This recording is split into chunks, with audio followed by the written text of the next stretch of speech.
So what I'm going to talk about today is gaining acceptance for using Qt in an enterprise environment. And we'll talk about some of the strategies we use to kind of overcome some of these limitations and some of the resistance that we had against trying to adopt Qt inside of our organization. And we've been fairly successful at it. Let's hope we get this going here. So first off, a little bit about me. I'm a development manager for the Services, Tools, and Infrastructure Group, Ricoh's global engineering team.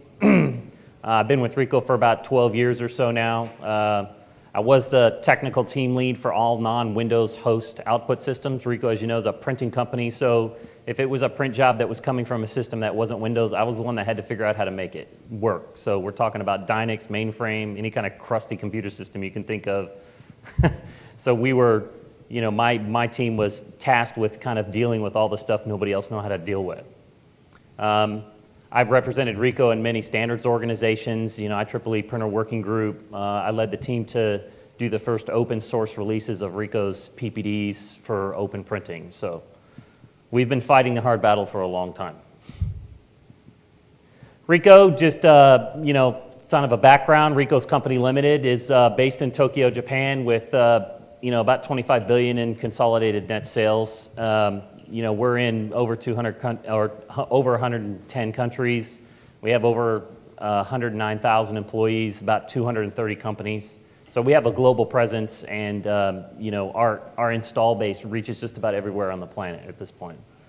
Most of our business that I'm affecting with is our printing and imaging groups that have to do with copiers, printers, scanners, output devices, that kind of stuff. So Ricoh does have a pretty strong industrial products, cameras, and semiconductors. Most of the work that my team does has to do with the printing systems group.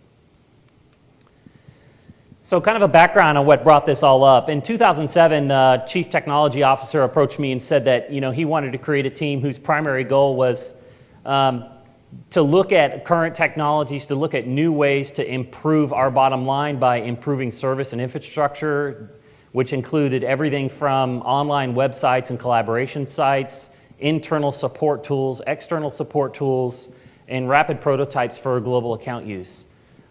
He didn't really limit us to any kind of set scope, which is one of the reasons why we reported directly to him to kind of insulate us from some of the other politics. It was pretty clear that we needed to kind of look at internally in the company about ways where we can shave off some cost and overhead to improve the way we were supporting our customers.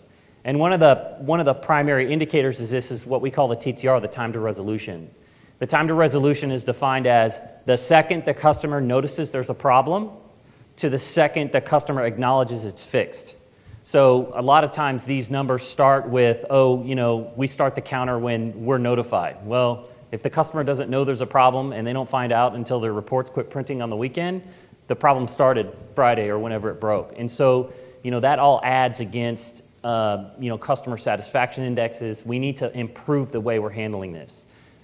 And like I said, rapid prototype applications for customer usage. You end up in this situation with customers that say, I really like your devices and I'll buy 15,000 of them, but I really need something that does this. And oh, by the way, we want to sign the contract before the end of the fiscal year, which is in 4 weeks. So you end up with having to create something that's functional and useful in under a month.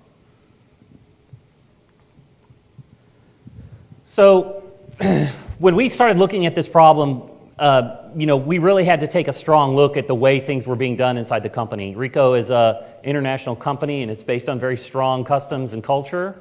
And traditionally, we've been a very strong Java house. And we didn't want to simply say, that's what's been going on, so that's what we're going to keep doing. He gave us the authority to kind of step back and look at this thing and say, hey, is there something different we need to do? Is the goals that we have for our team, are we going to be able to meet those goals for the long haul by using existing technologies? And so in order to kind of make this case against executive management, we had to come up with some kind of guidelines in which we wanted to operate by. And these actually form the basis of our discussion with executives to get them to buy into our choice of technology. So the first thing was cross-platform. We did not want to set ourselves up in a situation where oh, our only target audience is, let's say, Windows. And then in 3 months later, we have such a great following for what we were doing, we get some group of Mac users to say, oh, we want your application too. We didn't want to be able to exclude those markets. We didn't want to have to exclude Linux. We wanted to be able to say, basically, our market is everything and everybody. And so we had to have a toolkit that would be true cross-platform and get us a native look and feel, not something that's kind of hacked in, not something that forces Mac users to look like Windows, something that was native. We needed something that was enterprise compatible. If you've ever dealt with enterprise customers or maybe in your own organizations, even trying to get a little tiny widget or applet installed on the default image of a laptop inside of a global enterprise is nearly impossible. It goes through user committees and they manage their desktop operating images very carefully. There's incompatibilities with existing applications. There's ways that they deploy these applications using different tools like SMS or other systems like that you have to be very careful about what you build and how you build it, or customers can't use it. What you don't want is a situation where you build something really great and it has to be manually installed on 10,000 computers, because the customer isn't going to pay that. We're going to have to absorb that cost. And the last one is secure. We're going to be building applications that are going to be using proprietary technologies. The protection of our, of our intellectual property and the security of our devices is extremely important. And the last thing you need is to develop something that basically opens up the door and shows everybody all your methods, how it works, how it's secured, how you're communicating. And so, you could go through these three and you could say, oh, I could come up with 10 other items. Well, you really could. But the point here is that you're going to have to make this discussion with executives and high-level managers. If you descend into a religious debate about technologies, you're going to lose. And just flat out, you're going to lose. Because when there's two tech people arguing at the table about what's right or what's wrong or what's best and what's what they should do, the executives are going to default to the current technology. You're trying to make a change. You have to focus the argument on those areas that they can distill, that they can understand, that they can make a decision on. You can't force them to make a decision on something they don't understand. When somebody comes in and tries to, oh yeah, but this application does this and it does multi-threading with blah, blah, blah, you got to re-steer that, because that level of minutia will kill your argument. So think about that when I go through and talk about these individually. And remember that, well, I don't really agree with this one. Well, that one may have a flaw compared to what you're thinking, but you have to think about every single one of these as a group and say, does this one flaw devalue everything else? So cross-platform, OS-specific look and feel. Okay, I'm a Mac user. Don't make me navigate a Windows dialog box. Don't do that. There's a reason why Mac looks the way it looks, and don't make me do that. You'll just irritate and alienate those users. They need to be able to sit down in front of your application, and they need to be able to understand how it works intuitively without having to look for the manual to figure out even how to change a setting. Mac users know where to go for settings. Windows users know where to go for settings on theirs. So you need to give them something that looks native to them. You need to make a single effort for coding, okay? So you need to be able to leverage that one session of activity that you committed resources and time to, and you need to be able to leverage that code in as many places as possible without having to rewrite massive amounts of your code. Multiple platform use. Not only are we concerned about OS-specific stuff, but we're concerned about 32 and 64, which is a big transition right now. It needs to be compatible with going across platforms. And there needs to be, if you're going to compile it on another OS, there needs to be very limited tweaking. Anybody who's done full cross compilation with multiple OSs, there's some if-defs that got to go in. There's some tweaks that you've got to do. If we could get 85 or 90% of the same source code for reuse and the rest of it is little tiny tweaks to get this in here, then we're happy with that. We're not talking about having to rewrite everything. So in discussion with executives on this, these were the key talking points that we talked about. And these terms and these concepts are things that they can understand, that they can grab, that they can sit down with other executives and discuss. The first thing is sales and marketing would always agree to multiple OS if it was reasonably an option. You will never find a marketing person that says, I only care about Windows. The only reason they say that is because they don't think the other ones are available. They think it's impossible. If you could tell them, oh, I could totally give you everything, they're not going to turn you down. They want everybody. Who's your market? Everybody. Code time is money. The more you reuse the same code, the more money that effort returns. If you've got a guy who's a highly qualified engineer and he spends 12 hours writing an application or writing, some kind of widget, the more times you reuse that widget, the more money you're making on his time. It's simple. These are easy arguments to win. And the quicker we can finish the quality code, the faster the return. You get that thing out in the field and you start realizing the benefits of that. And so you're starting to talk here about cross-platform, that's easy to code, that doesn't require a lot of redevelopment, that meets marketing's goal to sell to everybody. So these are the first kind of arguments you can make. The next one is enterprise compatible. Small install size. And I'm going to pick on Java just a little bit in this, and you probably see that under the hood, but I love it when people say, yeah, man, I could do that same thing in 50K in Java. Great, with 120 meg VM. It's not a 50K application anymore. Now, granted, some of the include libraries and Qt are quite large, and you can pare those things down, but you have to be very careful about install size, because remember I talked about the laptop images and bandwidth issues and how you're going to distribute this application. You have to look at that from an enterprise perspective. It needs to be able to coexist with other apps. You can't have older Java stuff on running with the same VM as a newer VM, because sometimes they tend to be not compatible. And then you end up having to ship the VM, which kills you on install size. You have situations where certain applications won't run at the same time because they share a co-located dynamic library or something. You have to be very careful about that in the enterprise. The install has to be simple. Nobody needs a manual install. And it needs to be simple and native execution. You don't need to run some funny command line and 2 or 3 interpreters or something to get your application to start. It needs to execute the way customers expect applications to execute. You double click on it, you go to applications folder, there it is. That's what they want to see. So the key factors for discussion on this were additional support loads result in lost revenue.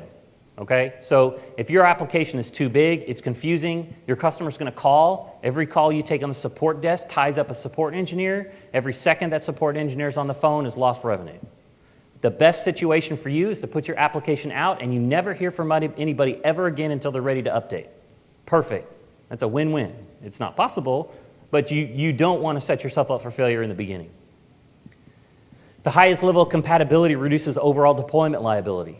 If you have a very specific and careful and worrisome install and you stick it on 5,000 customer desktop computers and it breaks their production application, somebody's going to pay for the outage, and it's not going to be the customer. You're going to have to deal with that loss. So you have to do something that you know is going to be compatible with their existing environments. Rapid and simple installation leads to higher customer satisfaction. There is nothing more pleasurable when you download an app and go click, click, and it goes, boop, done. And it just works. You've already started telling your customer how great you are.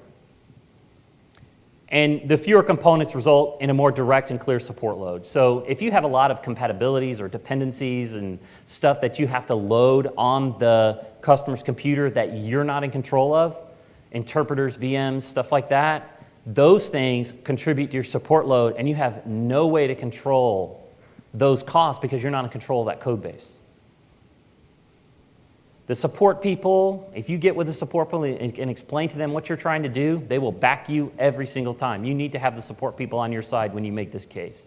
They need to be up to date. I want to make your life easy. I want your mean call time to be 10 seconds. That's what I want. And the last one is secure. And I want to be very careful about this because I gave this presentation in Munich and I got beat up pretty hard. So I still stand by this because, intellectual property protection, revenue protection, and malware insertion or misappropriation of software is a big deal. And the comments that were made were regarding Java and using class files that are bytecode. If you do any kind of research, you can see that the type of bytecode that's created by Java is very easily reverse engineered and it's very easily decompiled. And decompiling a C++ application versus decompiling even class bytecode Java is quite trivial. You can get an Eclipse plugin, and a high school student can decompile your Java, and they can see everything you did. And this discussion does focus quite a bit on the competition against Java inside the enterprise, and it's a real situation. And you have to realize the fact that if you release a production application that uses any kind of proprietary technology, using anything that's not full bytecode, low-level, binary compiled, your methods and your proprietary technologies are going to be just carved off by somebody else. It happens all day long. It's going to happen by your competitor. For revenue protection, if you're selling your application, they're just going to write a keygen to bypass your key structure. You have to be careful about this. Malware insertion and application misappropriation. People download your application, they insert something into it, put it back on the web, other people download it. Now they're executing an application with your company name on it that does something it's really not supposed to do. So looking at the key factors for this discussion, businesses are based on be able to protect intellectual property. The difference between success in our environment and success with somebody else may be the way we're handling something. Maybe understanding that our printer has secure technologies in it that prevent people from taking that device over or from misusing that device in ways that we never intended. Enforcing payment is imperative to maintaining those revenue streams. In a company, in any company, even a company the size of Ricoh, maintaining those level revenue streams are extremely important.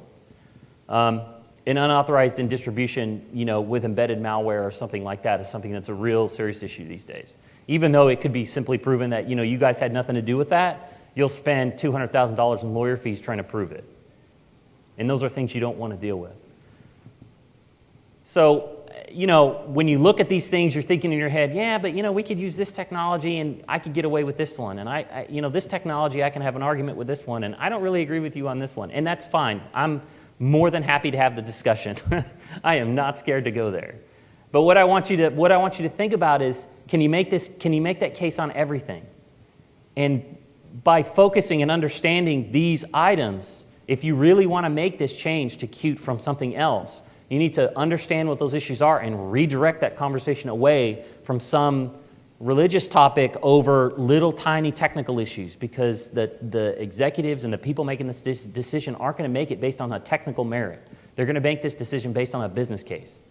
And one of the examples that I gave that really nailed this down was that I gave the example of, if we were a rental car company and we decided we want to start renting trucks, we're not going to go and saw the back off cars and turn them into trucks. Right? We're going to go buy new material. We're going to buy new trucks. We're going to put a new business model together, and we're going to go do something that allows us to rent trucks. Why is it that companies don't do the same thing with people and skill sets?